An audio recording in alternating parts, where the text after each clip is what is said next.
Boa noite. Começa agora mais um Concerto Entrevista, o programa online ao vivo de entrevistas da revista e do site Concerto, que hoje recebe o secretário municipal de Cultura de São Paulo, Hugo Pozzolo.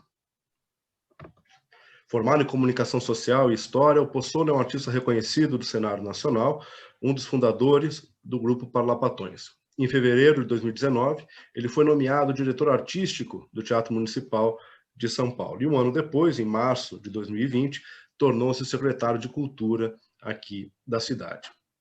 À frente do Teatro Municipal, ele defendeu uma programação multicultural que, além da ópera, da dança e da música de concerto, tivesse também teatro de prosa, circo, música independente, poesia, dança, artes visuais e assim por diante. Ainda no ano passado, a Secretaria resolveu rescindir o contrato de gestão do Teatro Municipal com a organização social Instituto Odeon.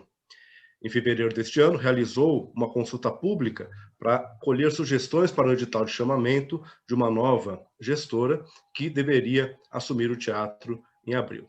O edital, contudo, acabou sendo lançado apenas em setembro e, após receber algumas críticas, acabou suspenso por orientação do Tribunal de Contas do município. O novo edital ainda não foi lançado e esse, claro, é um dos temas da nossa conversa. Eu sou João Luiz Sampaio e aqui comigo para entrevistar Hugo Pozzolo estão o jornalista, repórter, escritor, autor do blog Farofafá, da revista Carta Capital, JB Medeiros, Maria Eugênia de Menezes, jornalista, crítica teatral e colaboradora do jornal Estado de São Paulo, e Nelson Rubens Kunze, diretor-editor da revista Concerto. A entrevista está sendo transmitida ao vivo para o Facebook e quem nos acompanha pelo Facebook ou aqui pela sala do Zoom pode também fazer as suas perguntas, deixando seus comentários no Facebook ou utilizando o chat aqui na sala do Zoom e as perguntas vão ser repassadas para o secretário. Secretário, muito boa noite.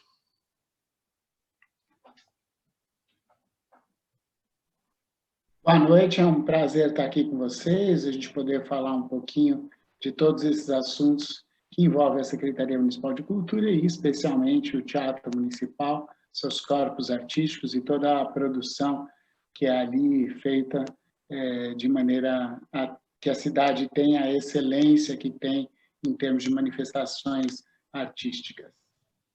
Secretário, eu vou começar então perguntando sobre o edital, né? Atualmente a gestão do teatro está a cargo da Santa Marcelina Cultura, que enfim, foi uma solução interina, né? Uma solução provisória de assumir a gestão do teatro na ausência após o final do contrato com o Instituto Odeon. Quando a Santa Marcelina Cultura foi anunciada como gestora interina, isso foi no final de outubro, foi anunciada também a intenção da parte da Secretaria de lançar um novo edital nos próximos 10 dias, ou seja, no começo de novembro. E daí vinha a expectativa de que até começo de dezembro já houvesse uma nova gestora, enfim, uma solução para essa questão. A pergunta que eu faço, então, é quando o edital vai ser lançado, já que ele não foi lançado até agora, e por que houve esse atraso? Bom, quando a gente resolveu interromper a relação com o Instituto Odeon, ela se deu não porque o contrato com a Odeon tenha finalizado. Na verdade, a Odeon teve todos os seus recursos negados ao longo de um processo de avaliação e, com o início da pandemia, a gente pediu um primeiro adiamento do contrato com a Odeon para que a gente pudesse solucionar, diante dos prazos que a gente tinha e do teletrabalho, poder lançar esse edital, conforme estava previsto lá de fevereiro da consulta pública, para ser logo em seguida, abril e março. Então, isso foi, em função da pandemia, adiado. A gente acabou pedindo um segundo adiamento para o final de outubro, mas o que acontece é que havia, acho que de lado a lado, o desconforto de uma relação que já teria ter sido encerrada e que continuava. Algumas sinalizações do Instituto colocavam a preocupação na gestão, especialmente em relação aos empregos e benefícios de todos os corpos artísticos, ao que fez com que tomássemos a decisão de um contrato que não é simplesmente interino ou provisório, ele é emergencial. É um termo de colaboração feito ainda no modelo Miroski, portanto, o mesmo modelo de gestão anterior, tanto para que ele fosse ágil e não precisasse de uma interrupção qualquer de sua emergência, porque haveria um questionamento de por que o modelo de gestão está mudando emergencialmente, nem para sugerir que esse emergencial seria um provisório definitivo, que não é a nossa intenção na gestão pública, nem a intenção do Santa Marcelina. Então, para que isso ficasse realmente colocado desta maneira. Esse é um contrato emergencial de até 6 meses, ele não pode ultrapassar isso, né? Então, a gente trabalhou nesse sentido. Em relação ao novo edital, o que aconteceu é que o TCM, na véspera da abertura dos envelopes, fez a interrupção do edital, não por qualquer das interveniências externas, porque foram algumas que não eram cabíveis, e sim por decisão própria de 14 itens que nos foram colocados. Desses 14 itens, 8 eram de pura revisão de texto, simplesmente itens estavam marcados errados, palavras precisavam ser ajustadas, e o restante desses itens eram itens conceituais que a Secretaria acatou de imediato. A gente acreditava que, acatando de imediato, já poderia lançar o edital, por isso o prazo de 10 dias. No entanto, nas conversas com o TCM, a gente achou melhor que o TCM avaliasse e validasse todas essas mudanças no edital. Então, além da carta enviada ao TCM, de que acataríamos todos os 14 itens, houve um retrabalho de todos esses 14 itens, bem detalhados, pela equipe da Fundação do Teatro Municipal, acompanhado pela nossa secretária adjunta, Regina Pacheco, que é quem está capitaneando toda essa mudança do modelo de gestão para a organização social no próximo edital, né, no que foi interrompido e nesse. E aí, nesse sentido, a gente está seguindo o prazo que era do TCM. A gente já entregou ao TCM e tem grande esperança de que tenha uma devolutiva, uma autorização para a gente publicar ainda este ano, antes da interrupção que o tribunal faz, né, que todo o setor jurídico faz ao final do ano. Então, antes desse recesso, a gente está torcendo para lançar, porque isso é bom para nós, na Secretaria Municipal de Cultura, para que fique evidente todo o processo, como também para o próprio Santa Marcelina, que está aí se colocando nessa questão emergencial, e, obviamente, que é uma situação que é de uma defesa muito importante do patrimônio, mas que não é a melhor condição para todos. Era realmente a necessidade emergencial importantíssima para a preservação dos empregos e benefícios de todos os colaboradores do Teatro Municipal, tanto corpos artísticos, quanto produtores, técnicos, equipes administrativas. Então, é combinado, inclusive, com Santa Marcelina, que não houvesse uma mudança substancial para que os empregos todos fossem garantidos e os benefícios também, para que não criasse um clima de instabilidade, já que o municipal já foi tão atingido por outras tempestades em outros momentos. Então, foi nesse sentido que foi feito. A gente espera que antes desses 6 meses, evidentemente, assim que soltar esse edital, a gente vai fazer com o mesmo prazo, isso é importante frisar, em torno de 21 dias para inscrição. Evidentemente, todas as organizações sociais estão atentas a isso, já sabem o escopo geral, os ajustes são conceituais, não são ajustes que vão mudar muito a maneira de apresentar, mas que facilitam compreensões de alguns itens, né? Então, acho que isso é o que facilita na transparência desse processo. JB, boa noite. Boa noite. Bom, eu não queria fugir desse assunto, porque eu sei que é relevante até para o foco da revista, né? Mas nós saímos agora de uma eleição, né, municipal. Então, eu queria já entrar direto nesse assunto, para não perder o foco, saber se o Hugo, se ele já tem ideia de que ele vai ser reconduzido a essa posição dele agora, de secretário, e se ele tem convicção de que essas ideias e mesmo essa presunção de que vai poder fazer esse edital vai ser mantida, se isso é um desejo dessa administração que vai ser mantido para o próximo quatriênio. Bom, independente de uma continuidade ou não, porque ela é uma opção que cabe ao prefeito, que por enquanto não comunicou nenhuma mudança, ele comunicou que haverá mudança de secretariado, mas há nenhum secretário, em nenhum momento está sinalizado nada, estamos todos trabalhando na gestão muito animados com a vitória, e todos farão e cumprirão aquilo que seria uma transição, mesmo que fosse outro o gestor eleito, porque essa é uma solicitação do prefeito de que a gente faça relatórios indicativos para, independente de quem continue na cadeira, que os processos possam ter continuidade e sejam encaminhados. Aliás, isso foi uma lei do Serra, enquanto prefeito, de transições independente da continuidade para uma reeleição, que eu acho bastante positivo e bastante democrático. E, sem dúvida, a continuidade desse edital foi um compromisso que o próprio prefeito tomou à frente. Ele mesmo sinalizou essa questão do emergencial, foi uma questão debatida com a Secretaria de Governo, com ele, para que realmente essa fosse uma decisão consistente, garantida, firme, para tirar o municipal desse aspecto que, por vezes, gira em torno dele, porque ele é vitrine e vitraça. Então, a gente tem que cuidar do municipal pelo seu aspecto de vitrine, toda aquela capacidade expressiva que ele tem, aquela beleza de simbologia, de valor que ele tem, e que a gente possa conduzir com a maior transparência essas questões que envolvem a gestão pública e agora essa mudança de modelo para a organização social, que eu acredito que é a mais eficiente, sem dúvida, e com a perspectiva, inclusive, porque não passou numa lei que o prefeito colocou de extinção das fundações e autarquias, né, de, num futuro próximo, uma extinção da Fundação Teatro Municipal. Evidentemente, como ela foi a única excluída da lei que passou fazendo esse processo de mudança, que não foi imediato, que não foi súbito, é um processo que ainda está acontecendo com várias fundações e autarquias do município, do Fundação Teatro Municipal, no nosso entender, e no meu particular, eu diria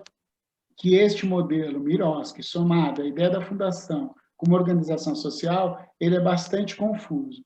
Se a gente adotar o que a gente está, em perspectiva, colocando nesse próximo chamamento, como uma organização social, e no futuro ter uma transformação da fundação para apenas um órgão regulador dentro da Secretaria Municipal de Cultura, que acompanhe o projeto das organizações sociais por ela contratada, você dará maior fluência, maior transparência aos dados, porque os dados ficam de maneira muito mais explícitos publicamente de tudo o que acontece. Esse segundo filtro, fundação com secretaria e a maneira da Miroski, do modelo de gestão, ele é realmente muito confuso. Isso gerou problemas para todos que tentaram seguir nesse modelo, porque o modelo Miroski ele foi desenvolvido e pensado basicamente para organizações sociais de pequeno porte, né? E aí, quando você pega uma estrutura como o Teatro Municipal, ele começa a criar complicações burocráticas e de gestão que criam espelhamentos. Então, a fundação tinham pessoas com ocupações equivalentes às ocupações que tem que ter dentro do Teatro Municipal. Isso é uma duplicidade que é desnecessária, que não corresponde à economicidade do serviço público, muito menos à razoabilidade de uma gestão.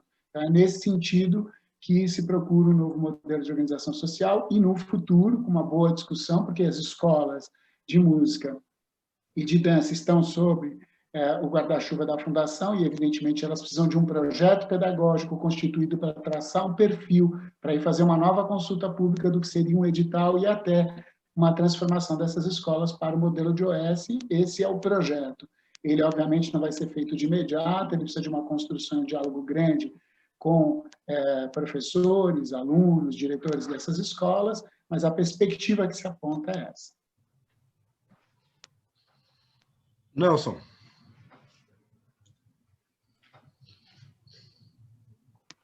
Boa noite, Hugo. Bom, é uma maravilha ouvir você falando essas coisas, porque são problemas que a gente aponta desde sempre na estrutura do Teatro Municipal.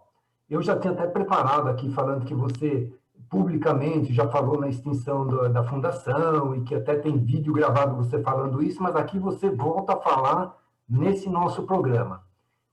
O que leva você a assinar um contrato de gestão como esse, que é um contrato de 5 anos, mantendo a fundação? Porque esse mesmo discurso que você fez agora, o André Sturm, quando foi secretário e fez o contrato de gestão dele, também falou, ele falou inclusive que ele ia incluir no contrato de gestão a possibilidade de migrar direto para a secretaria o contrato. Ele não fez isso, né?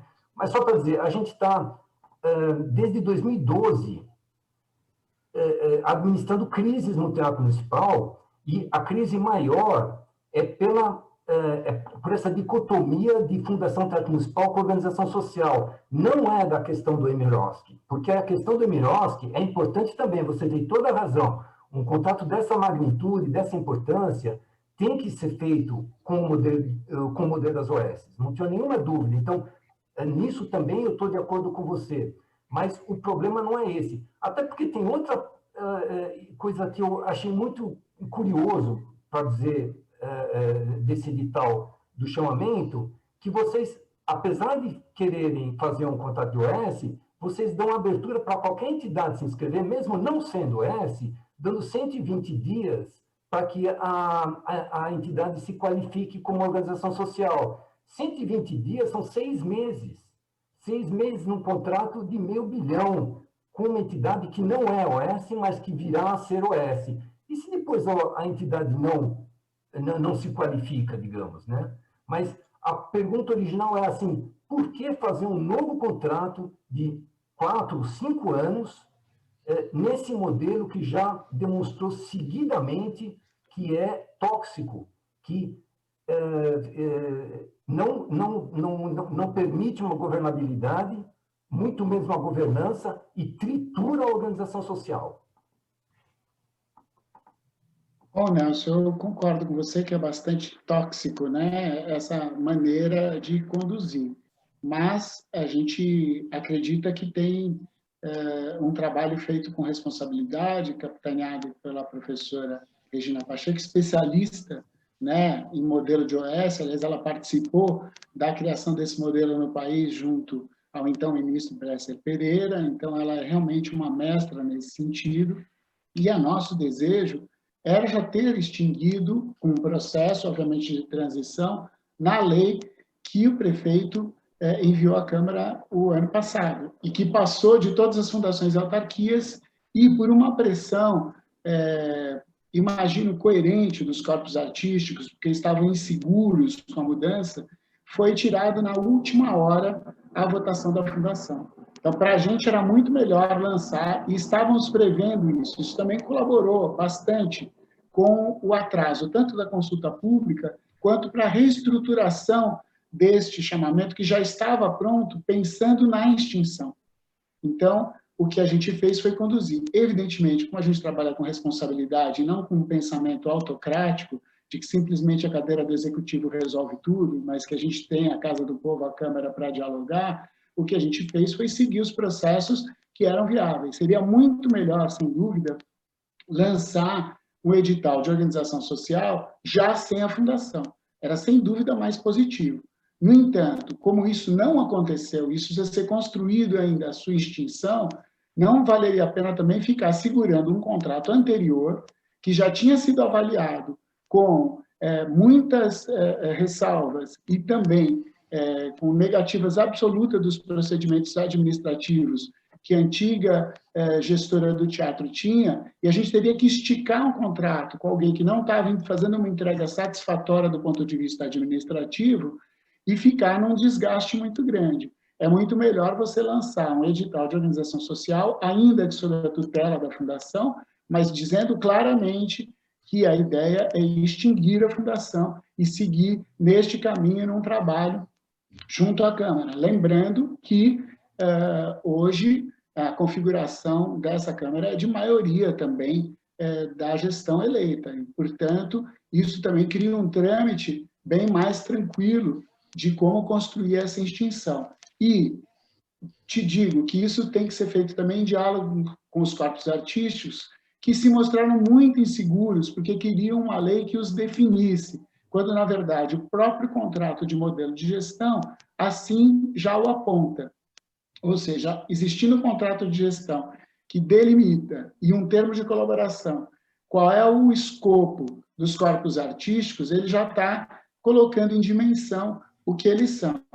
É muito difícil que você defina o que são esses corpos artísticos do ponto de vista do poder público e a gestora não consiga absorvê-los, né? Então, é preciso que isso tenha sido colocado em termos de lei. E foi essa insegurança que gerou este movimento. Eu acredito que numa construção e com o diálogo com os corpos artísticos, sem dúvida, isso vai caminhar para uma solução melhor, que é realmente ter somente um órgão de controle dentro da secretaria e não termos mais a Fundação do Teatro Municipal. Maria Eugênia, boa noite. Boa noite a todos. Boa noite, João. Hugo, eu gostaria de perguntar sobre as denúncias que foram feitas contra o Ismael Ivo, mais ou menos em agosto, denúncias de assédio moral. Com a interrupção do contrato com o Instituto Odeon, eu gostaria de saber como é que essas denúncias estão sendo conduzidas, se as pessoas, né, que fizeram suas queixas estão sendo ouvidas, se isso foi realmente interrompido com a pandemia. Bem, queria que você falasse um pouco como é que ficou esse assunto. Bom, esse assunto ele é anterior a agosto, ele perpassa o início desse ano, já haviam denúncias anteriores, mas a denúncia não anônima foi a primeira no início do ano, eu ainda estava como diretor, acompanhei a constituição de uma comissão de ética dentro do Instituto Odeon, né, que se formulou e começou a trabalhar, até que coincidiu com o momento da minha saída, quando houve a interpelação do advogado do Ismael, solicitando também novas oitivas para aquela comissão de ética, e foi no momento em que eu saí. Este momento, o Instituto Odeon, logo no início da pandemia, deu férias coletivas para que, caso voltasse rapidamente, não precisasse negociar com os corpos artísticos nem com as técnicas, uma agenda que fosse mais exprimida no ano, imaginando que isso terminaria em 3 meses, que era a expectativa que todo mundo sonhava, iludido de que essa pandemia passaria rapidamente. E aí, evidentemente, passou essas férias coletivas e a construção dessas oitivas não aconteceu. Aqui, à frente já da secretaria, indicando à Fundação, mais de uma vez fosse solicitado que se desse andamento nesse caso, o que o Instituto Odeon não deu. E aí, num determinado momento, em agosto, isso virou uma notícia, né? Foi publicizado esse caso, que corria em sigilo, por garantia, evidentemente, de uma avaliação sem ter culpabilidade explícita, né? Porque senão as pessoas se antecipam em culpar, então tinha um processo de avaliação interno, e quando isso foi publicizado, né? Se tornou, inclusive, fala na bancada da Câmara dos Vereadores, isso tornou uma dimensão diferente. Neste momento, né, a gente está em agosto para setembro, a gente novamente envia a solicitação para uma solução que o Odeon desse a essa comissão de ética, enfim, completasse as oitivas, entregasse um relatório final. Eis que a gente chega em meados de outubro e toma, então, a decisão da mudança da Odeon por um contrato emergencial, né, que veio Santa Marcelina, e este assunto foi colocado para que a Santa Marcelina avaliasse, e a Santa Marcelina queria ponderar sobre seguir ou não com alguns profissionais. Profissionais poderiam ter uma ligação mais direta com a visão de gestão do próprio Instituto Odeon, né, com os quais eles tinham total liberdade de desligamento, porque senão seria só trocar o nome e permanecer com as mesmas pessoas, e tinha o caso específico do Ismael. Então, ficou para a Santa Marcelina esta questão, mas a gente não tinha, naquele momento da transição, uma posição oficial do Instituto Odeon de como tinha sido concluída essa comissão de ética. A gente tinha informação solta, informal, porque tinha um membro dessa comissão de ética, que era da Fundação, convidado a participar. E aí surgiu um documento sem origem, o qual a Fundação questionou, da onde viria, sem assinatura, e ficou aguardando um comunicado oficial. E esse comunicado oficial, até o momento, não chegou, né? Então, a gente não tem realmente um documento que tenha sido transmitido até o momento, que eu tenha ciência. Pode ser que a Fundação tenha recebido, mas, na verdade, a opção de seguir com o contrato ou não do Ismael Ivo cabia à Santa Marcelina. E o Instituto Odeon, por não ter concluído o trabalho, também não seguiu com o contrato dele, porque, obviamente, ele não teria função dentro do Instituto sem seguir à frente do balé, porque eles poderiam ter feito isso por algum tempo se quisessem segurar isso, mas preferiram demiti-lo nessa transição. Então, realmente, o caso ficou numa avaliação. Hoje, no momento, o que a gente tem informação, que Ismael está contratado pela TV Cultura, numa determinada função de assessoria artística, né? E o Santa Marcelina já tem construído agora uma perspectiva para o balé, discutindo qual será a nova direção com os bailarinos, com a secretaria, com a fundação, para a construção de uma nova perspectiva para o balé. Pensando o balé está sem diretor nesse momento. Sem diretor. Na verdade, numa conversa, aproveitando que eles não estão podendo, eles são os que têm mais dificuldade de ensaio, pelo contato físico e a proximidade, então os ensaios feitos à distância, para que se tenha um debate aprofundado de quais as perspectivas. Há também, evidentemente, na expectativa dos próprios bailarinos, uma mudança de percurso estético, de visão diferente, de novas experiências, de outros coreógrafos para além de um diretor, de experiências de ponta. Então, isso está sendo colocado também como um debate interno na construção, ainda que nesse período emergencial, seja o Santa Marcelina ou o próximo organização social que vier a ser selecionada, mas que essa construção já possa ser mediada e ser feita para que ela seja uma opção, digamos, mais democrática, mais ampla, e seja uma construção que corresponda também à expectativa artística e estética dos bailarinos, do próprio Balé da Cidade como uma instituição dentro do Teatro Municipal, e da própria perspectiva que essa gestão tem de que ele, por ser um balé contemporâneo, ele tem muito a oferecer em termos de diálogo com a sociedade, e isso precisa ser construído de uma maneira bastante ampla e abrangente. Mas a decisão de não seguir com o Ismael Ivo à frente do balé tem a ver diretamente com as denúncias?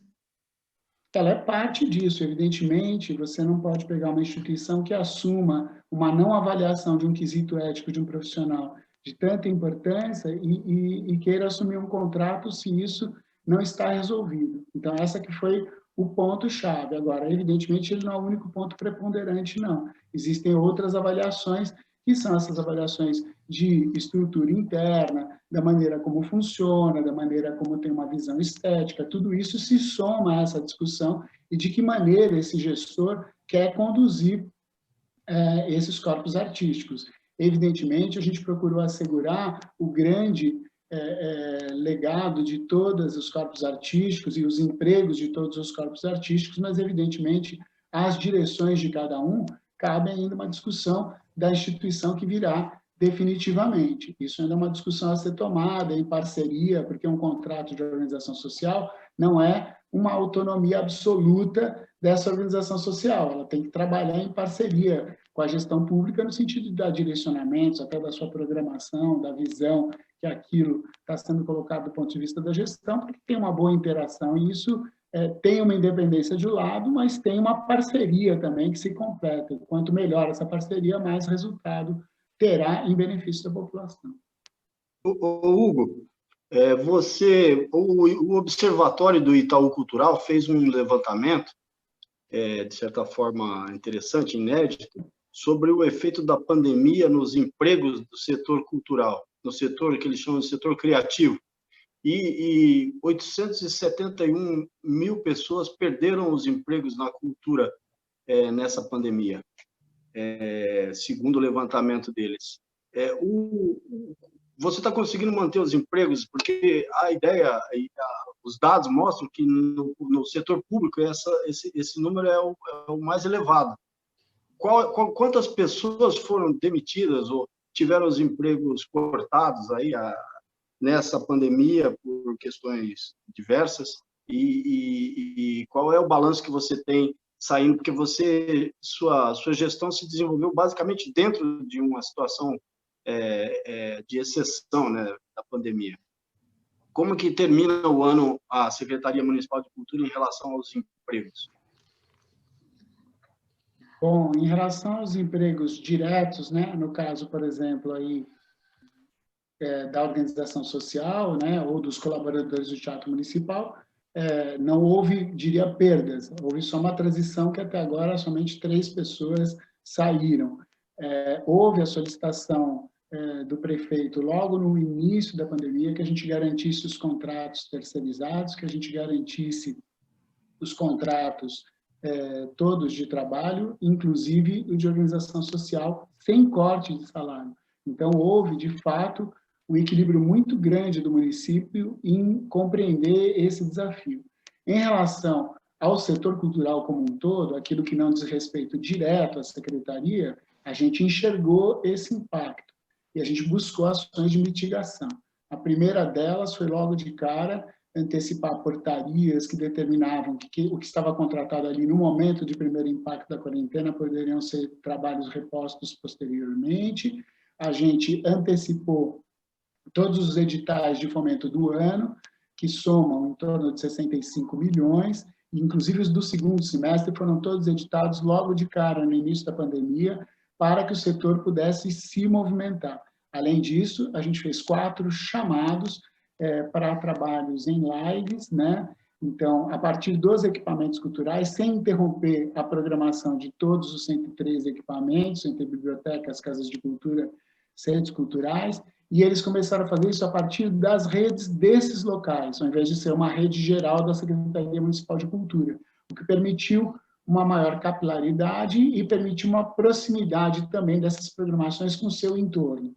Houve um crescimento, a gente atingiu até a metade do ano, a última avaliação em agosto, foi de 2 milhões de visualizações em todas as redes sociais, o que é mais do que o dobro do que a frequência no mesmo período de público presencial nesses equipamentos no ano anterior. Então, realmente é um crescimento em termos de visualização. Claro, temos que contar que uma visualização pode ter mais de uma pessoa, ao mesmo tempo que uma visualização pode uma pessoa visualizar mais de uma vez. Não é um número que se dê para comparar tão cientificamente, mas é uma dimensão bastante forte no nosso entendimento, no sentido de entrega do serviço público. Além disso, a gente conseguiu, além das ações de mitigação, ter algumas ações conjuntas que movimentaram o setor. Um deles foi o Palco Presente, que foi uma ação de teatro, de contratação de espetáculos a partir dos teatros privados e públicos, né, pagando um cachê, eram cachês padrão, feito para as companhias, para que elas transmitissem aquilo a partir do palco e não de suas casas, para ganhar um pouco mais de qualidade em relação àquilo que estava sendo de live a partir das casas das pessoas. E a gente começou a construir as programações que agora a gente está efetivando, como vai acontecer semana que vem a virada cultural, como aconteceu nesse fim de semana a Jornada do Patrimônio, e trabalhamos exaustivamente, muito dedicados, com a Lei Emergencial Aldir Blanc. E aí o que aconteceu é que a Lei Aldir Blanc, na nossa parte, cabiam 2 incisos. Aquele que era dos espaços e territórios que tivessem as atividades interrompidas pela pandemia. A gente sabe que o governo federal demorou a sancionar, o presidente demorou até a última data, ele sancionou no último minuto o período que ele tinha de sancionar a lei, e também a Secretaria Especial de Cultura lotada lá no Ministério do Turismo também demorou com a sua regulamentação federal, que é bastante complicada e bastante burocrática. A gente foi receber esses recursos bem tarde, na verdade, por uma questão emergencial, e a gente correu bastante para poder fazer a entrega. Eu falei do primeiro inciso, que era espaço e territórios tiveram atividade interrompida, e o segundo inciso eram editais. O município não ficou, porque esse foi um acordo do governo federal com os secretários de Estado, porque tinham as eleições municipais, é bastante compreensível que não tivesse o inciso primeiro, que é a da distribuição dos R$600 para os trabalhadores e trabalhadoras da cultura que ficaram com os estados. Essa era uma tarefa que o município gostaria de ter realizado, porque o município de São Paulo, por ser uma referência, por ser muito grande, ele tem bastante capilaridade, ele conhece os seus profissionais, a gente tinha uma dimensão e a gente tinha dados do SP Cultura, que poderiam facilitar isso. Mas, de fato, esse foi o acordo do governo federal com os secretários estaduais e a gente cumpriu esses dois pontos. Só uma parte, Hugo. Sim. Uma moça escreveu hoje, para mim, um artista, dizendo que nenhum artista recebeu nenhum recurso desses R$600 da Lei Aldir Blanc. É possível isso? Olha, que eu saiba, o Estado ainda não começou a pagar os seus editais. Eles ainda estão em processo de avaliação de pagamento. Que eu saiba, até a semana passada tinha essa dificuldade. Nós, no município, conseguimos já realizar os pagamentos completos do segundo inciso, que é o inciso relativo a territórios e espaços culturais.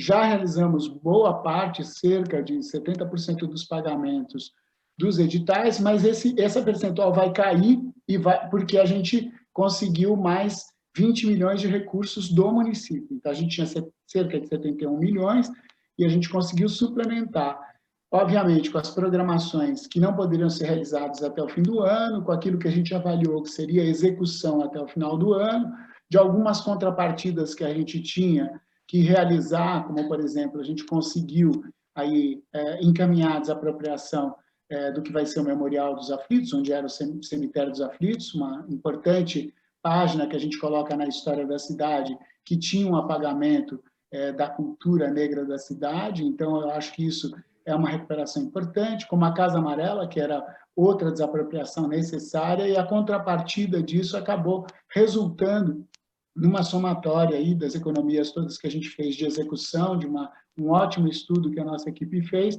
para poder direcionar, ao invés da programação, para a Lei Aldir Blanc, né? Então, isso realmente acabou tendo um efeito muito bom, porque alguns módulos a gente conseguiu pagar integralmente todos os inscritos. O inciso segundo, todos os inscritos, porque inclusive sobrou recursos que migraram para o inciso terceiro dos editais. Nos editais, módulos que eram mais direto com profissionais, que a gente teve o cuidado de ter atenção com os técnicos e com os produtores independentes, isso de uma maneira geral, porque obviamente tem um escopo de formadores aí no meio também, esses, todos que se inscreveram, foram contemplados. Inclusive uma categoria que a gente achou muito especial, que é a categoria dos artistas com mais de 60 anos, porque essa tinha uma fragilidade também, que é o fator de que a empregabilidade, não basta o impacto econômico, a pessoa acima de 60 anos, ela está realmente num risco maior da própria pandemia e num risco de não ter emprego no futuro, né? Esse ato que se cria econômico, ele é muito impactante. Então, a gente criou esse módulo era até pequeno para o número de inscritos, e a gente contemplou a integralidade de todos os inscritos. Se não me engano, eu não estou com o número exato, tinham 30 vagas, e a gente chegou perto de 200, e perto dos 200 foram pagos.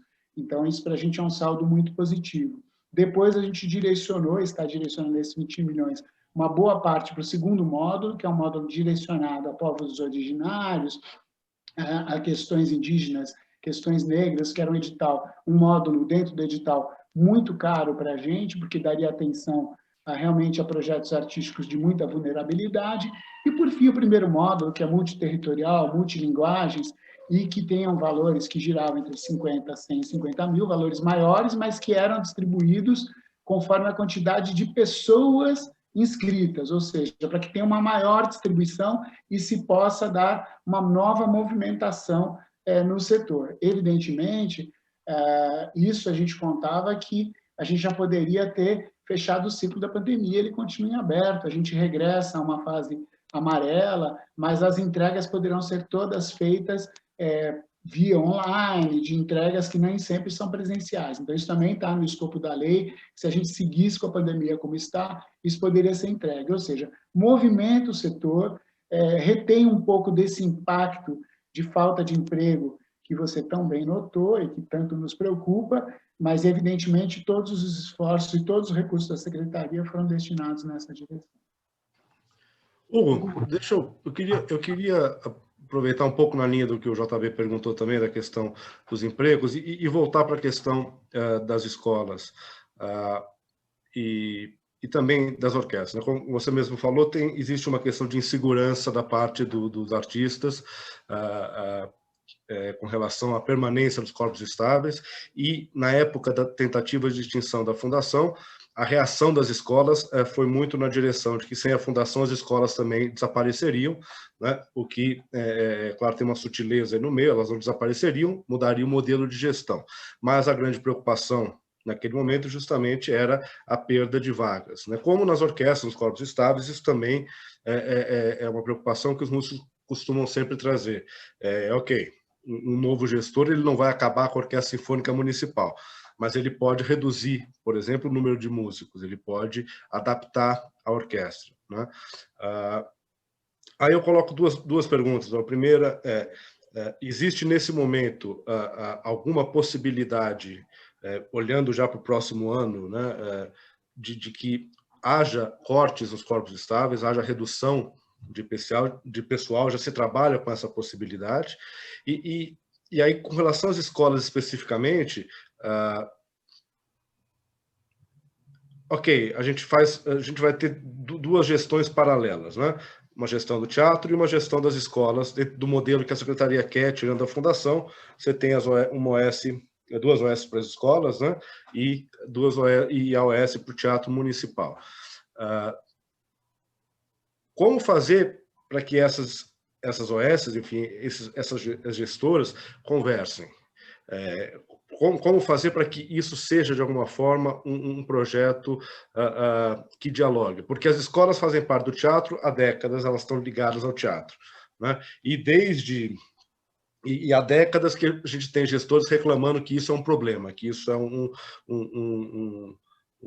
que isso atrapalha a gestão de ambas, né? Ao mesmo tempo, o potencial de você ter uma escola de formação ligada a um teatro, ele é muito grande também. Então, recapitulando, falei demais as duas perguntas. Primeiro, já se trabalha com a possibilidade de se cortar pessoal nas orquestras, nos corpos estáveis, nas escolas, para o ano que vem, tendo em vista a pandemia, tendo em vista essa continuação da pandemia, e qual é a proposta conceitual para as escolas e o papel que elas podem ter dentro do teatro, na relação com o teatro? Bom, em primeiro lugar, é importante ressaltar que, apesar da perspectiva de arrecadação para o ano que vem ser menor e o próprio orçamento geral da Prefeitura Municipal de São Paulo ser apresentado menor para 21 do que foi apresentado para 20, o orçamento integral da Secretaria Municipal de Cultura foi apresentado igual ao para 20, de 19 para 20. Então, a nossa proposta, o prefeito teve esse cuidado com 4 áreas sociais e deu uma prioridade muito significativa ao setor cultural, exatamente por saber desse impacto. Então, o contrato está colocado na mesma dimensão que estava antes, ou seja, com os mesmos recursos. Evidentemente, uma organização social, ela pode querer construir alguns ajustes como que você está falando, mas ela não faz isso de maneira com total autonomia. Ela teria que ter o debate de parceria com aquele que o controla. E, evidentemente, a nossa perspectiva é de não perder-se empregos e nem ter diminuição dos corpos artísticos.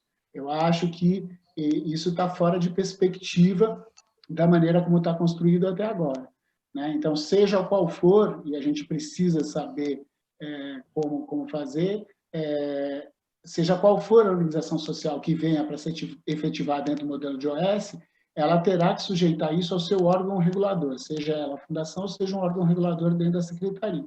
E da perspectiva da secretaria, não se vê a menor possibilidade de enxugar esses corpos, porque alguns, inclusive, já estão reduzidos ao longo da história.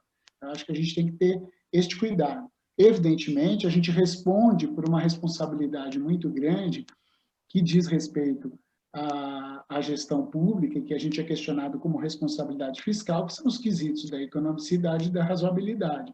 Então, evidentemente, amanhã, no futuro, pode haver essa possibilidade de um corte, um ajuste? Pode. Não é o que a gente acredita, até porque isso está sinalizado, como eu falei, no orçamento. O orçamento está integral, o contrato está sendo colocado na mesma dimensão.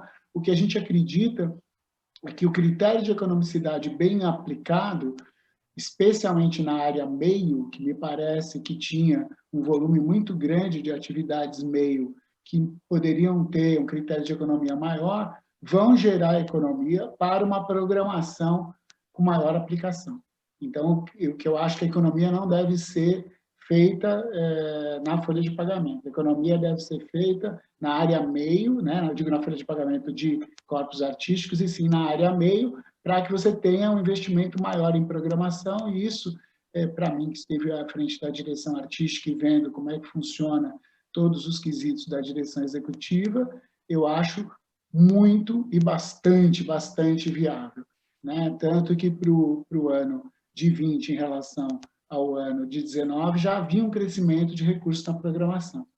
Eu acho que é possível crescer ainda mais nesse sentido. Em relação às escolas, este não é um modelo que vai ser instituído da noite para o dia. Então, ele tem que ser construído com as direções, com os professores, com os alunos, para a gente primeiro entender o perfil que se quer de projeto pedagógico para depois buscar uma OS, e não fazer o inverso. Porque se isso for feito de maneira inversa, vai gerar realmente uma instabilidade muito grande. Então, a melhor maneira de construir isso é a partir do início do ano que vem. Espero que com a vacina a gente possa ter encontros presenciais e começar a criar essa perspectiva de uma construção de um novo modelo de gestão para as duas escolas.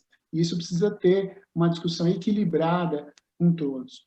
Houve, de fato, na consulta pública, uma compreensão. E aí houve um susto, porque consulta pública tem esse nome. Você está perguntando se é isso mesmo para saber se deve seguir ou não. A consulta pública somou o teatro com as duas escolas. Isso gerou um pouco de confusão. Estrategicamente, talvez a gente pudesse ter sido separado os dois assuntos, seria mais claro. Mas ficou evidente que a consulta pública das escolas gerou que não era o que se queria para as escolas. E, de pronto, o Ale Youssef interrompeu esse processo e falou, não, nós vamos fazer um processo com maior tempo, maior elaboração, e vamos caminhar com o do Teatro Municipal, que é mais necessário, mais importante neste momento, até porque a gente já estava caminhando com os últimos recursos que o Instituto Odeon estava apresentando, e não valia a pena esticar o contrato do Instituto Odeon por mais tempo, já que ele estava com todos os seus recursos esgotados. Então, tinha uma junção de vontade de mudança de modelo de gestão com necessidade de troca de gestão. Então, foi assim que se deu o do Teatro Municipal, Praça das Artes, o complexo que envolve todos os corpos artísticos. Hugo, eu tenho uma questão aí, em relação à Praça das Artes das escolas. De fato, a escola sempre aparece meio marginalmente aí nas discussões, né? E o tratamento que foi dado todo dentro dessa consulta pública, e mesmo nos contratos de gestão, sempre coloca a escola como um apêndice um pouco do Teatro Municipal. Quer dizer, de fato, tem que alterar muito o cuidado que se dá à escola, tem que dar uma outra atenção a isso. É curioso isso que você falou da autonomia, que eu acho a Secretaria tem constantemente exercido uma ingerência grande dentro do Teatro Municipal, nos últimos anos, né? Isso, aliás, é uma reclamação recorrente. E você fala agora em autonomia como se a autonomia fosse de a UES desmontar o teatro, a escola. Não, quer dizer, o Estado sempre tem um pouco a impressão que o Estado se usa da UES para fazer os serviços que ele não quer fazer, né? No Estado, não no município, fizeram assim com a banda sinfônica, tipo assim, a UES quis terminar com a banda sinfônica. Não, isso é uma política de Estado, é uma política de cultura. Então, assim, a autonomia que a gente quer para a UES é autonomia para a programação, é autonomia de executar a política cultural que o Estado define, né?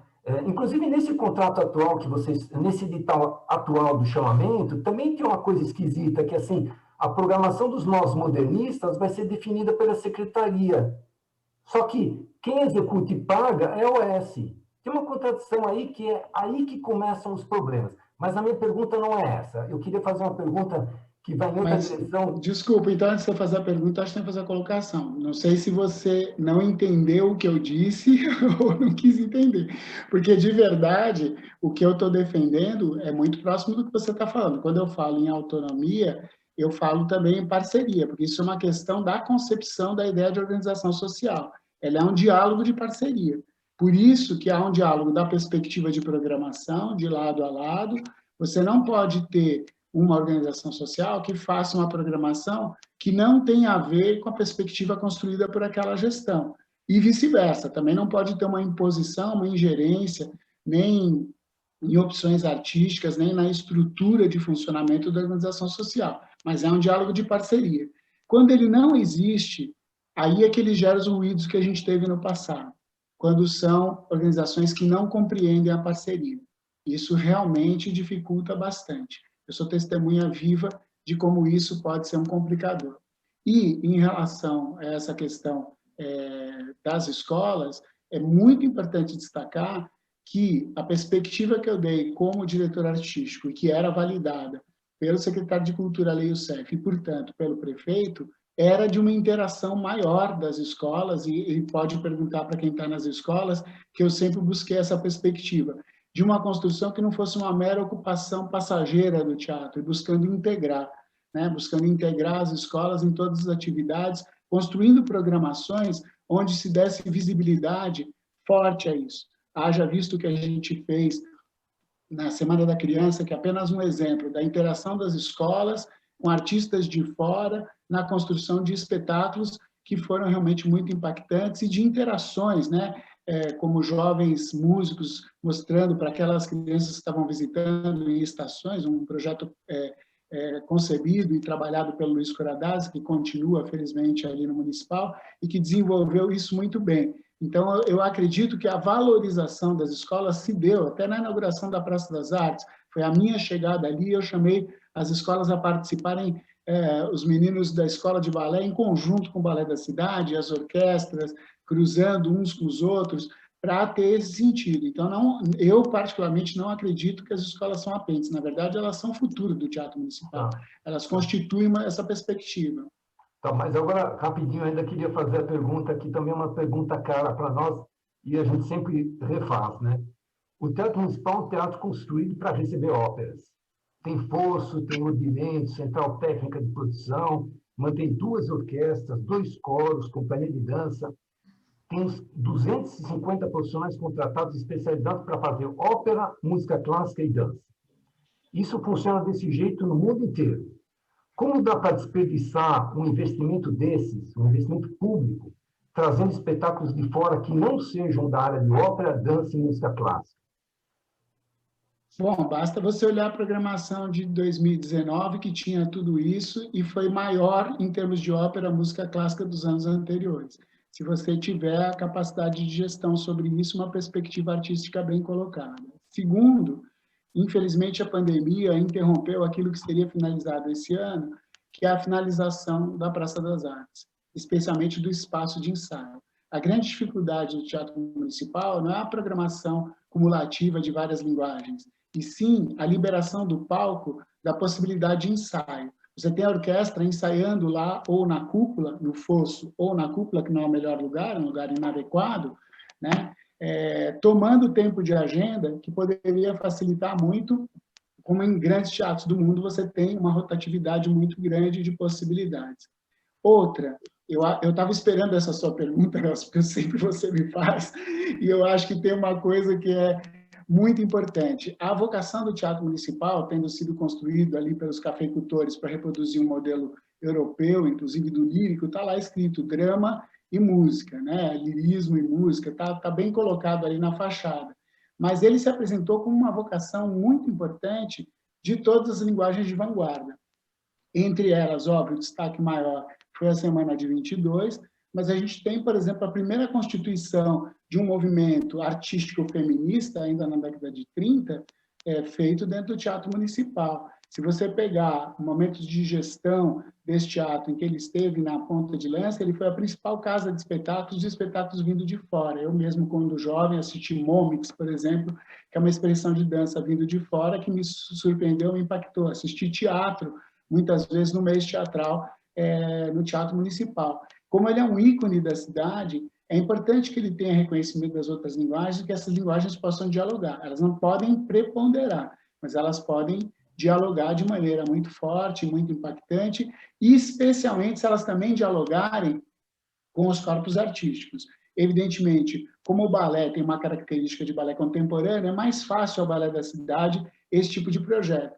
Mas, no que estava proposto para este ano, e aí infelizmente não aconteceu, tinham muitas interações, estavam na programação, que juntavam isso. Vou dar um exemplo de uma coisa que não aconteceu, que seria magnífica, que era a interação da música de orquestra, né, com a dança de rua, num projeto dos Gêmeos, que era uma cenografia pulsante e que ia misturando street dance com música absolutamente erudita tocada por orquestra. Então, eu acho que essas possibilidades elas são estimulantes para aproximar dois públicos. Eu não vejo que o público comum da cidade, a população, separe no seu ouvido o que é erudito e o que é popular. Para ela, a música é encenação é encenação, e ela vai absorvendo isso. E o diálogo entre ambas constrói uma perspectiva de interação das artes com a sociedade muito forte, muito potente. E tira a ideia de centralidade ou a ideia elitista que muitas vezes as pessoas têm do teatro municipal e que, no fundo, ele não tem.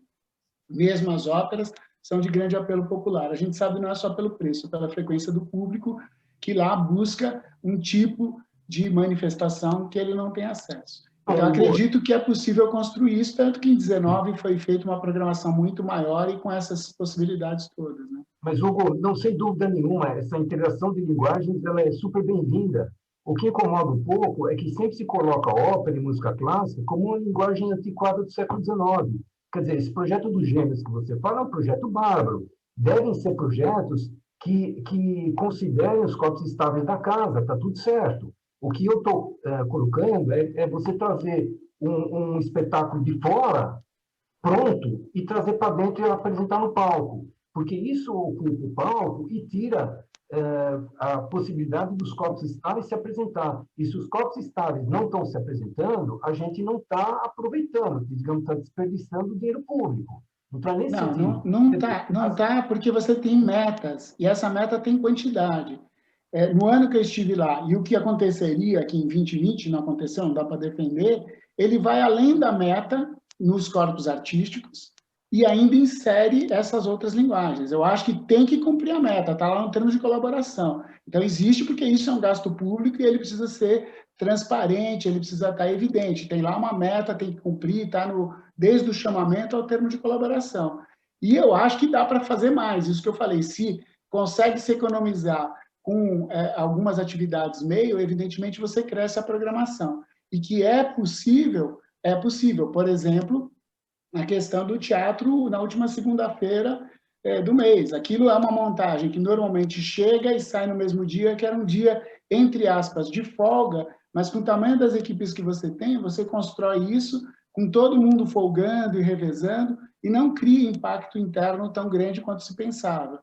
Então, acho que a gente precisa dar potencialidade, isso sim é dar economicidade ao teatro, é potencializá-lo além do que ele já tem que cumprir pelo seu contrato, absorvendo outras linguagens. De preferência, e eu concordo com você, numa construção mais integrada. Quando eu cheguei em 19 como diretor artístico, já tinha toda uma construção feita de agenda. E, portanto, era muito difícil você fazer essa integração, até porque os ensaios são prévios, 3 meses antes começa a ler uma partitura, existem os regulamentos das orquestras e dos balés, em que você não pode dispor dos corpos artísticos de maneira assim tão simples, não basta dizer aponta o dedo, agora faz. Você precisa respeitar todas essas liturgias internas. E aí, nós jogamos para 20 exatamente essa integração, e dialogando com os corpos artísticos, tanto que a gente fez a concepção, que eu espero que aconteça no futuro, já é a primeira encomenda em tantos anos de uma ópera feita. E a gente teve a do Leonardo Martinelli, ambas do Plínio Marcos, né? O Leonardo Martinelli compondo para a peça do Plínio Marcos, e também a Elodie Boni, né? Então, são 2 peças, o Homens de Papel e o... Navalha na Carne. E a Navalha na Carne, porque na minha cabeça só estava vindo a Abajur Lilás, eu falava, não é Abajur Lilás, é Navalha na Carne. E aí, enfim,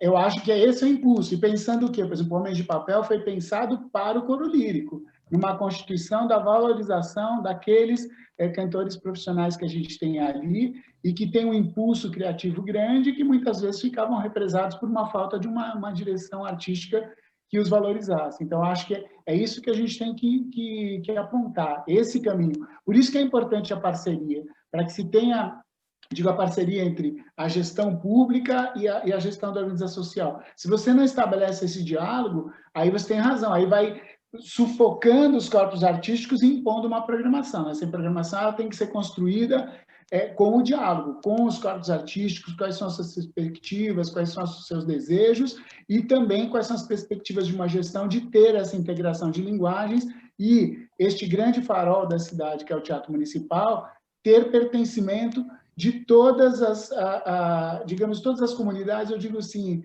São Paulo é uma cidade criada por muitas correntes migratórias, por muitas informações, e por uma relação de uma visão de fora muito elitista e que precisa se mostrar aberta. Então, isso tem que ser construído. Isso não é um trabalho da noite para o dia, é um trabalho aprofundado, né? E que precisa colocar todos esses corpos artísticos em interação, de maneira a eles estarem estimulados a isso, né? E não obrigados a fazerem algo que eles não fiquem... o artista ele tem que ir na questão da realização da colocação dele na cena, e não como uma imposição burocrática vinda de cima para baixo. Hugo, eu queria perguntar um pouco sobre, sair um pouco do Teatro Municipal e perguntar um pouco sobre, como artista, vindo das artes cênicas, eu queria que você falasse um pouco da sua experiência aí que você teve como secretário com a Lei de Fomento ao Teatro. A Lei de Fomento ao Teatro foi criada num momento distinto do que a gente vive hoje, né? Ela teve um papel muito importante para o desenvolvimento da cena, é uma lei que serviu de exemplo para outras leis que vieram, para outras linguagens artísticas, né? No caso, a própria Lei de Fomento à Dança, mas também para outros estados, para outros lugares do Brasil.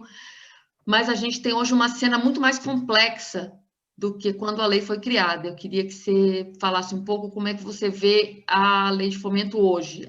Na sua opinião, a Lei de Fomento dá conta da complexidade da cena hoje? Outros mecanismos precisam ser criados?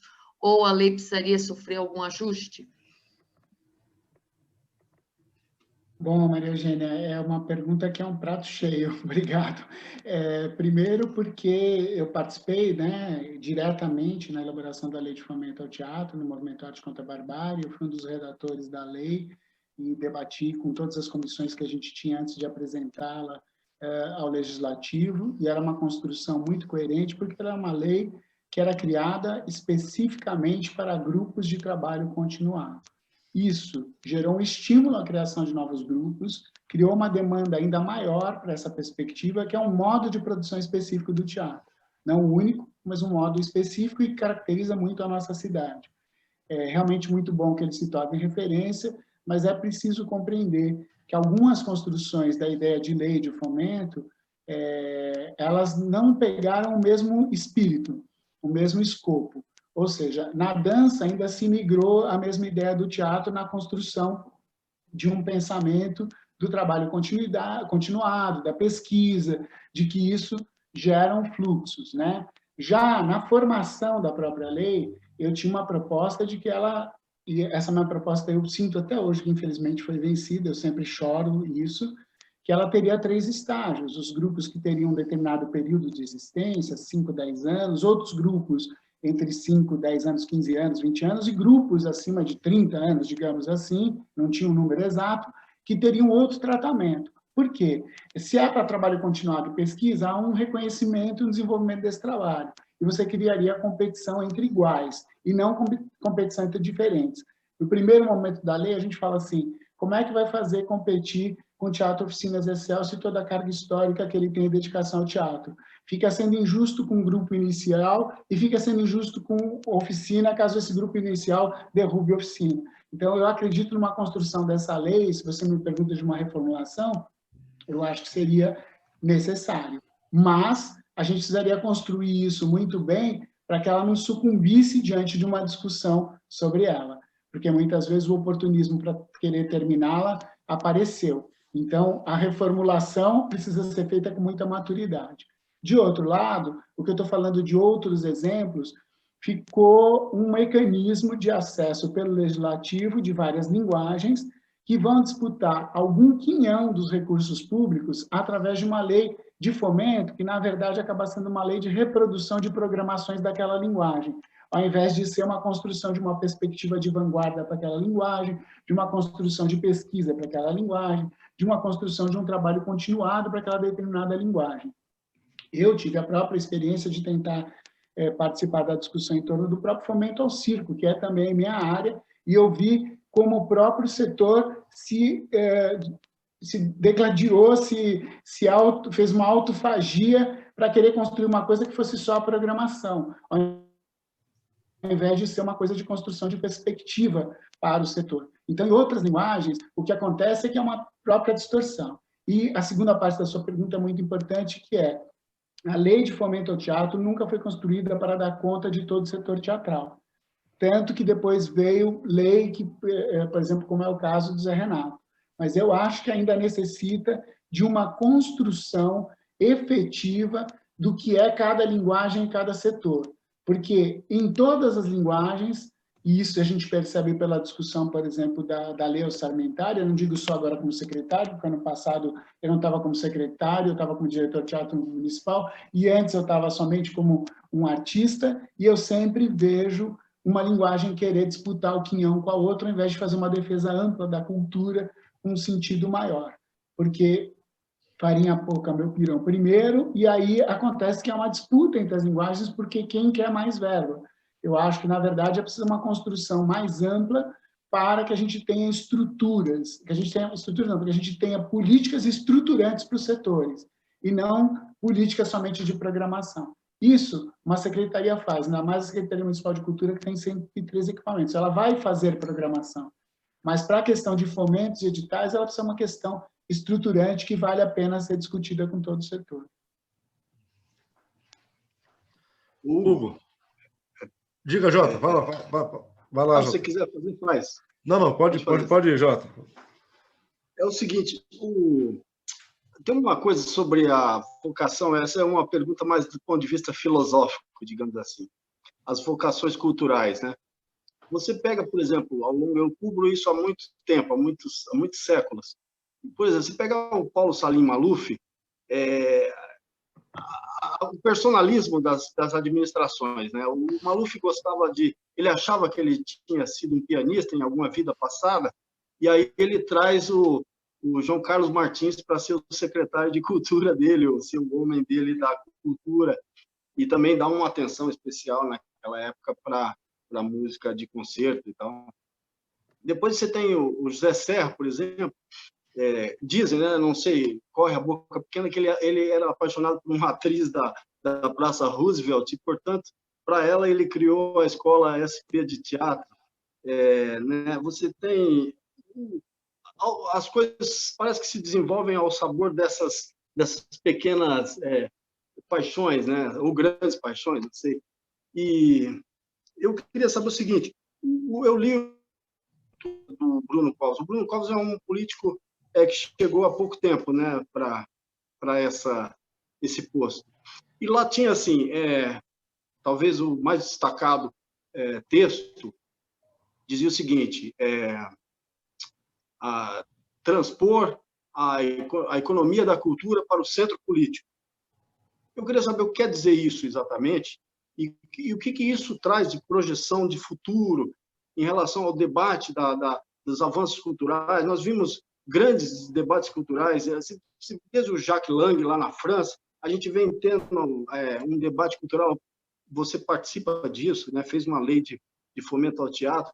O que a gente pode esperar da política como contribuição ao debate cultural nos próximos tempos? Bom, JB, eu queria responder a segunda parte com maior tranquilidade, não quero te recriminar, mas acho que a sua expressão sobre a paixão do Serra por uma atriz para construir uma escola é uma expressão extremamente machista e bastante incômoda.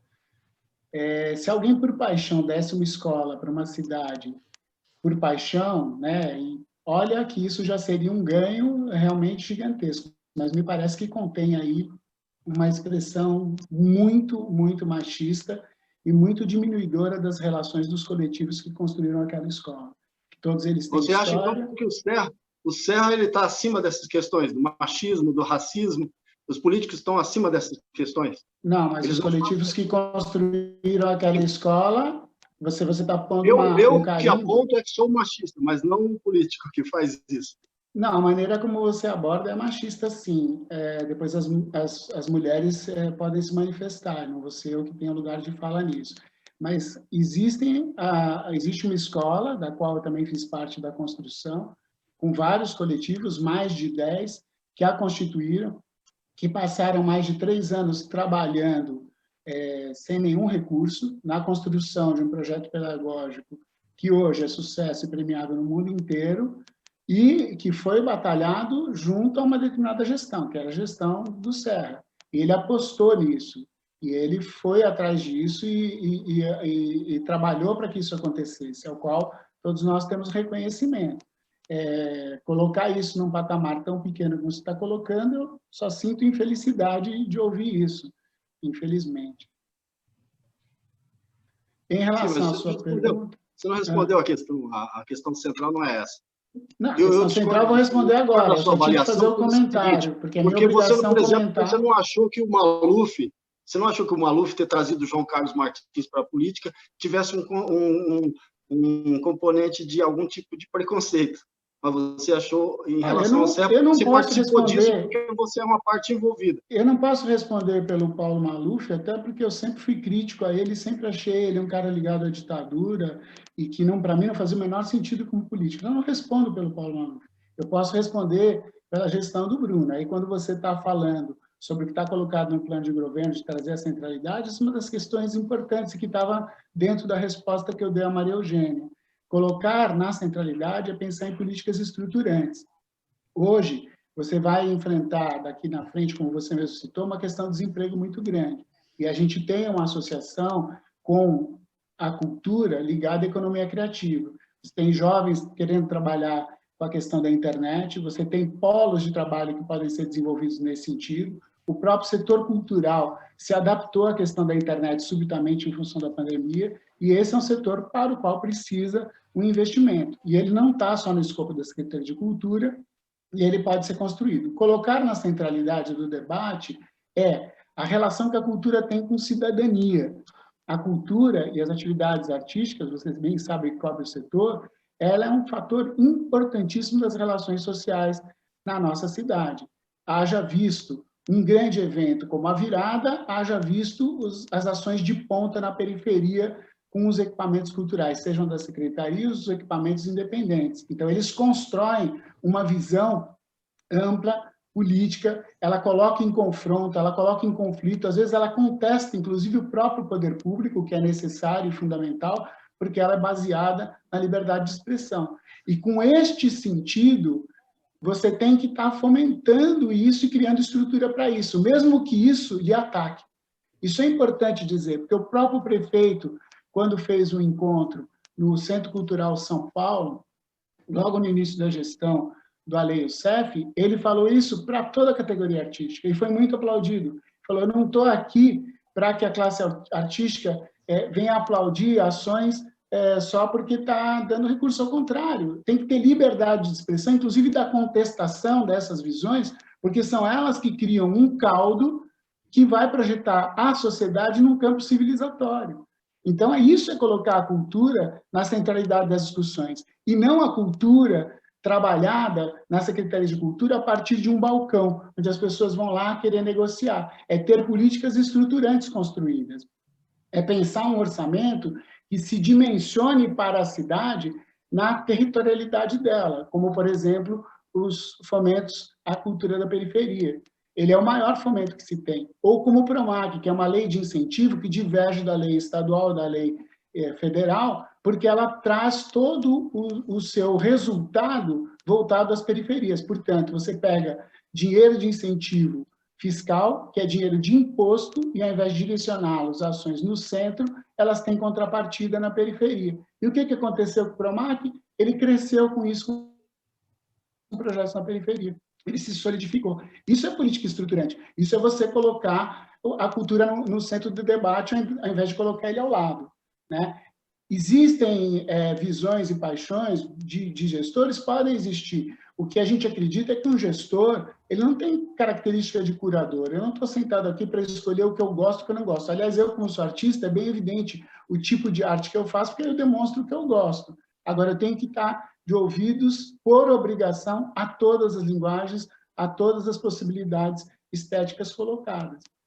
Então, acho que isso é uma perspectiva bastante ampla de visão de como colocar a cultura no centro do debate. E isso ajuda a construir também que a cultura passe a ser tratada como supérflua, porque na pandemia a gente compreendeu o quanto ela faz falta. Não faz falta só emprego do setor cultural, ela fez falta na vida das pessoas que estavam presas em casas, entediadas e começaram a olhar pela live. Sem o presencial, que é doloroso de ter, seja para o artista ou seja para o público, é fundamental que ela tivesse acontecido, porque ela tornou a sanidade mínima algo importante. É pela cultura e pela arte que a gente faz as nossas conexões humanas mais profundas. E somente ela é que tem que ser colocada. Para mim, cultura é prioridade. Ela não pode ser tratada como um elemento supérfluo, como o governo federal fez, acabando com o Ministério da Cultura, destruindo conquistas históricas e escondendo aquilo debaixo de um Ministério do Turismo e, além do mais, passando por 5, 6 pessoas completamente insanas, como a gente viu na entrevista da Regina Duarte, ou naquela posição do Alvim querendo imitar um líder nazista. Isso é inconcebível. O que a gente tem que ter é uma concepção madura, concreta, objetiva, estruturante e de respeito a todas as linguagens e todas as manifestações estéticas e principalmente a liberdade de expressão. Claro, Hugo, perfeito. Agora, uma coisinha só. Essa ideia de criar projetos estruturantes é bárbara, né? Mas tanto mais difícil compreender o chamamento, voltando para o Teatro Municipal, esse chamamento que vocês estão fazendo nesse modelo fracassado que há 8 anos a Prefeitura está insistindo em levar para o Teatro Municipal. Ainda mais com a consciência toda que você tem do problema, eu acho que, eu não sei, eu acho meio incompreensível. E um comentáriozinho só. Numa das suas primeiras respostas, você chamou a atenção, assim, quase que querendo mostrar que, de novo, o novo chamamento só vai ter 20 dias para as pessoas se inscreverem. Por quê? É um chamamento de R$500 bilhão, o maior contrato na área cultural do país. Por que fazer isso de modo apressado? E até contraditório com o que você falou num vídeo, naquele vídeo emergencial, quando você apresentou a Santa Marcelina, que você falou que a transição deve ser feita com muito cuidado, porque o teatro merece, que você está reservando 3 meses para fazer a transição de uma OS para outra. Quer dizer, aí tem toda essa tensão, e na hora de se fazer inscrições de propostas para um chamamento, que é o maior chamamento da cultura brasileira, tem que ser feito em 20 dias? Bom, Nelson, primeiro precisa consultar todas as questões da lei. Primeiro que o prazo mínimo é 15 dias. A gente amplia um pouco, e esse prazo está colocado 21, porque já teve a consulta pública, porque todas as organizações sociais já conhecem todo o escopo do chamamento. Há ajustes, como eu disse, que são conceituais, que apenas elucidam melhor colocações que poderiam não estar claras, que são cerca de 6 itens, né, que são de muito fácil compreensão para quem é do setor, e, além disso, existe o prazo de você entregar isso ainda dentro do contrato emergencial. Então, se você tiver uma contestação disso, se você tiver uma suspensão do edital, você tem os prazos todos calculados para que isso não podemos adiar o contrato emergencial, ninguém quer isso. Então, para que se cumpra dentro desse prazo, que é abril, a gente precisa fazer isso. Isso porque nós não estamos contando aqui, o TCM pode não liberar isso esse ano, e aí você tem todo o período de recesso do judiciário até que volte. Isso come prazo também. Então, a gente precisa ser coerente também com os prazos legais. Evidentemente, qualquer edital, ele pode ser, o edital só aberto com prazo curto, como exceção da lei. Mas, normalmente, os prazos de editais não passam disso. Você fala R$500 bilhão, eu acho que é coerente, que é um contrato de 5 anos, que ele dá cerca de 113 milhões, pelo menos nesse ano, é esse o valor, né? E precisa elucidar também, quem ouve isso fala, gigantíssimo esse valor. Sim, esse valor é gigante, pensar que cerca de entre 70 e 80 milhões desses 113 por ano são de folha de pagamento que incluem os corpos artísticos e toda a estrutura de funcionários do Teatro Municipal. Isso é bem importante deixar claro, para que, evidentemente, saiba que a gente está pagando por um valor de excelência e qualidade artística que precisa ser mantido pela cidade, porque é necessário que a gente mantenha, senão isso vai cair naquela visão que você falou de extinção de banda, que é realmente péssima. Então, a gente precisa realmente defender essa questão. Parece um valor alto quando você joga ele assim num grande número, mas quando você o subdivide por ano e o coloca, fica compreensível da maneira como a gente está sustentando isso tudo por importância, valor simbólico e excelência, né? Você não consegue manter excelência sem esses recursos. Claro, claro. Eu não estou contestando o valor, Hugo, né? Quer dizer, para mim sempre o dinheiro para a ópera é pouco, né? É mais mesmo pela importância que a gente tem que dar ao teatro e pela importância que a gente tem que dar a esse contrato e pela complexidade do contrato mesmo, né? Essa que foi a minha colocação, tá? Obrigado. Claro, não, mas é importante elucidar que, assim, para quem é de fora, parece que 21 dias é apertado.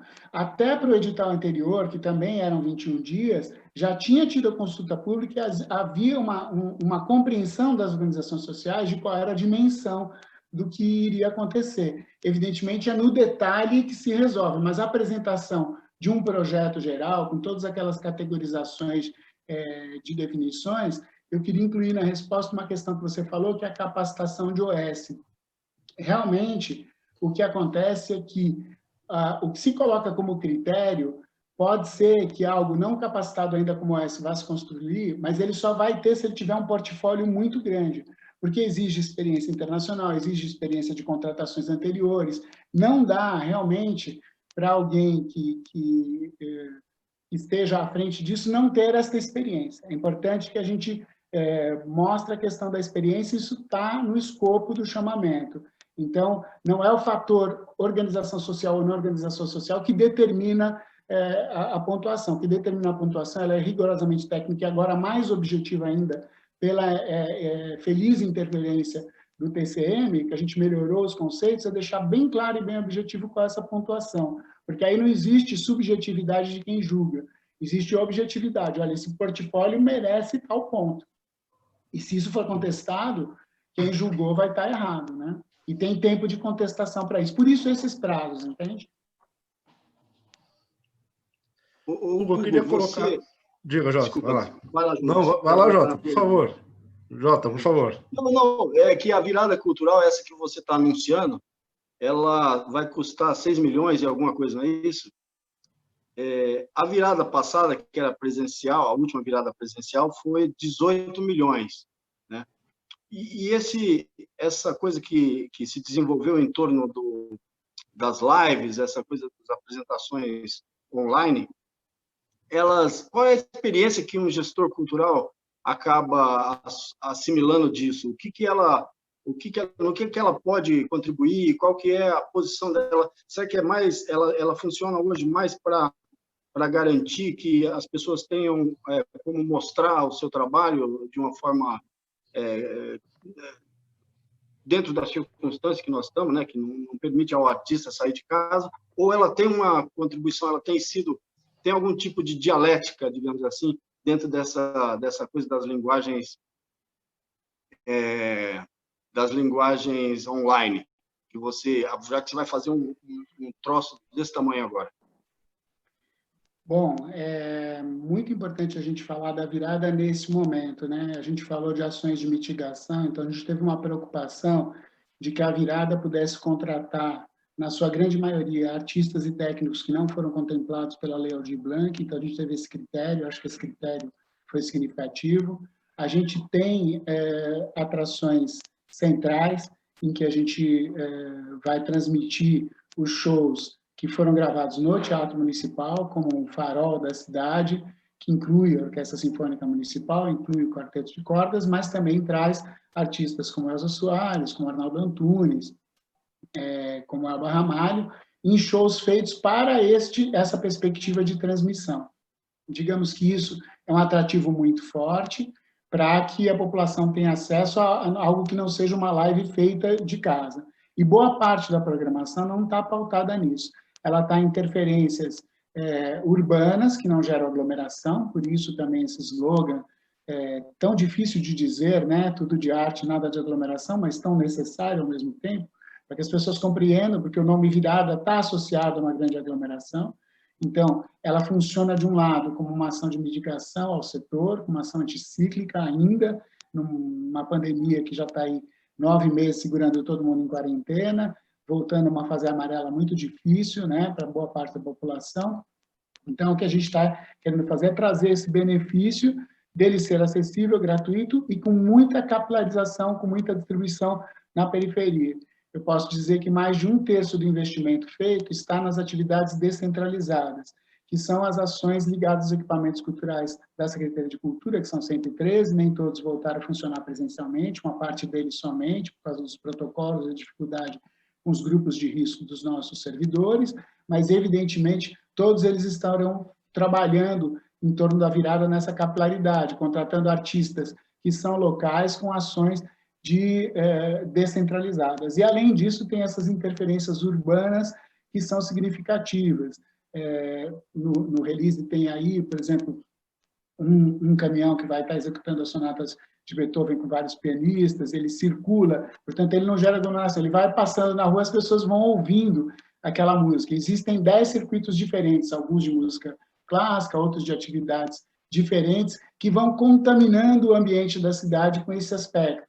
Além das projeções e dos mappings, que foram uma constante nesse período todo de pandemia, onde a gente tem interferências urbanas das mais diferentes, com luzes, com interferências de projeção, isso tudo cria um ambiente de maior autoestima, né? E a gente pretende, com isso também, estar fazendo homenagem não só aos profissionais de saúde e às vítimas do Covid, porque eu acho que a cidade e o mundo inteiro está sentindo o impacto disso tudo, seja pela sensação de medo que as pessoas ficam da pandemia, seja pela sensação de luto que todos nós temos por alguém próximo que pode ter perdido.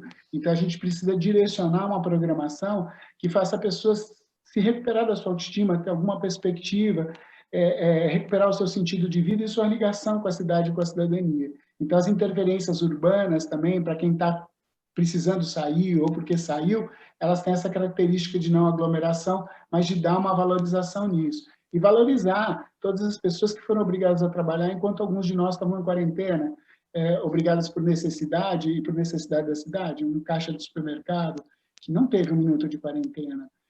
Você pegar o crescimento dos entregadores de aplicativo, né, de comida. Então, acho que a gente tem que criar um diálogo com essas pessoas de respeito, de homenagem a eles, e deixar a população também usufruindo. Acho que vai além da live, entendeu? Existe a live, ela pode ser um modelo que venha a se esgotar com o tempo, evidentemente são 9 meses, mas a gente tem avaliado que boa parte dos projetos feitos com maior qualidade de execução, que não apenas da casa do artista, mas feito num palco, com uma boa gravação, eles têm tido uma quantidade de views significativa. A gente espera ter uma boa quantidade de views e que isso crie realmente um momento de alento para a população, quase que um respiro diante de toda essa dificuldade. A gente já teve uma boa experiência similar no nosso Esquenta, que foi a Jornada do Patrimônio, coincidentemente uma semana antes, onde já várias das ações tiveram uma boa visualização e uma boa presença em coisas de espaço público, não com aglomeração, com visitas, com interferências mais individualizadas e que resultaram em muitas tags e muitas views, que movimentaram bastante as redes sociais. Hugo, a gente, claro, já passou aqui do nosso horário, mas tem algumas perguntas aqui do pessoal que está nos assistindo. Eu queria propor para você um jogo rápido aqui,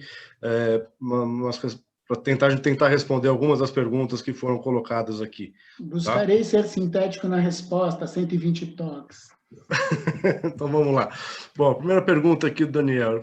Dentro da lógica da economicidade, faz sentido ter uma OS para gerir cada escola? Uma para a Escola Municipal de Música e uma para a Escola Municipal de Bailado? Isso não está decidido, Daniel. Eu acho que a gente pode pensar nesse formato. Pode ser uma para as duas e pode ser uma para cada, e a gente precisa fazer os cálculos disso. Isso não está calculado, é um bom diálogo a se ter com as escolas. Pergunta da Eneida. Qual a perspectiva para 2021 para a cena da música de produção independente? Bom, a gente procura construir políticas que estejam para além das linguagens, mas evidentemente as linguagens estão disputando o seu espaço.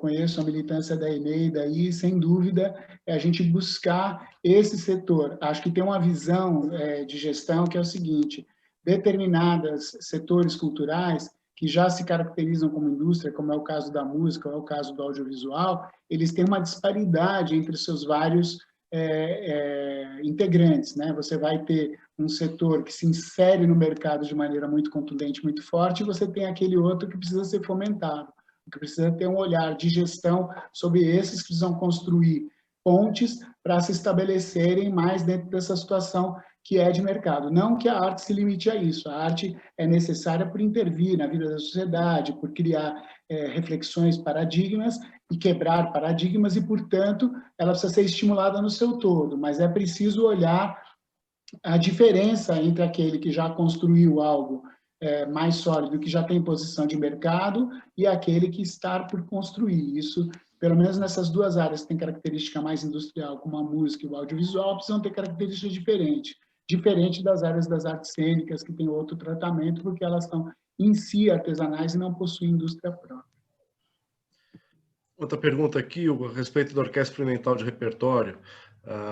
É uma orquestra que já fez parte, já foi corpo estável do Teatro Municipal, voltou para a estrutura da escola e fica, portanto, entre dois donos. E, por conta disso, a pergunta é: ela não perde um pouco a sua importância? Quer dizer, não fica faltando um projeto mais claro para a Experimental de Repertório, o papel que ela pode ter dentro da estrutura do municipal, e talvez por isso ela não fique sendo sempre, ao longo dos anos, ela está sempre correndo risco, né? Ela está sempre tem alguém falando: pô, será que a Experimental vai ficar, não vai ficar, continua, não continua?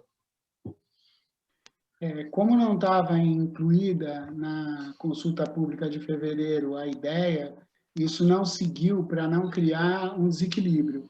Mas a intenção é de construir para o futuro, não sei se agora, no termo de colaboração deste momento, ou numa perspectiva mais curta do que um ano, se construir a inserção da Orquestra Experimental de Repertório dentro do escopo do termo de colaboração do teatro. Eu, particularmente, acredito que a Orquestra Experimental de Repertório deve fazer parte, deve ser mais um corpo artístico dentro da estrutura do Teatro Municipal. O vínculo dela com bolsistas não se mudaria tanto se tivesse dentro do Teatro Municipal. Acredito até que facilitaria a relação com esses bolsistas do que da maneira como está colocada hoje. Eu também acho que a maneira como está colocada hoje dificulta a existência dessa importante orquestra, que já tem 30 anos e que prestou enorme serviço, inclusive aquilo que eu acredito que é essa renovação constante da linguagem sem perder a erudição. Uma outra pergunta aqui do Fernando, ele pergunta se existe algum plano para o acervo do Conservatório Dramático Musical de São Paulo, que tem documentos importantíssimos para a memória da música e do teatro de São Paulo. Bom, essa é uma tarefa que eu gostaria de ter finalizado como diretor artístico do Teatro Municipal. Como secretário, esse período de pandemia me deixou bastante preocupado, porque todo aquele acervo que está lá precisa ser catalogado, organizado e disponibilizado publicamente. Acredito que num novo termo de colaboração com a próxima organização social, que venha definitivamente, pelo menos pelo período de 5 anos, né, cuidar do Teatro Municipal, esse é um ponto de atenção necessário e fundamental. Aquilo é um patrimônio da cidade que merece todo o cuidado e que, infelizmente, ficou colocado ao largo na última gestão. Uma última pergunta aqui, diz respeito ao Fórum Brasileiro de Dança, Música Clássica e Ópera. Como que você viu a criação desse fórum e que tipo de interlocução você imagina que é possível manter entre, não apenas entre o Teatro Municipal e o Fórum, mas entre as secretarias de cultura e o Fórum?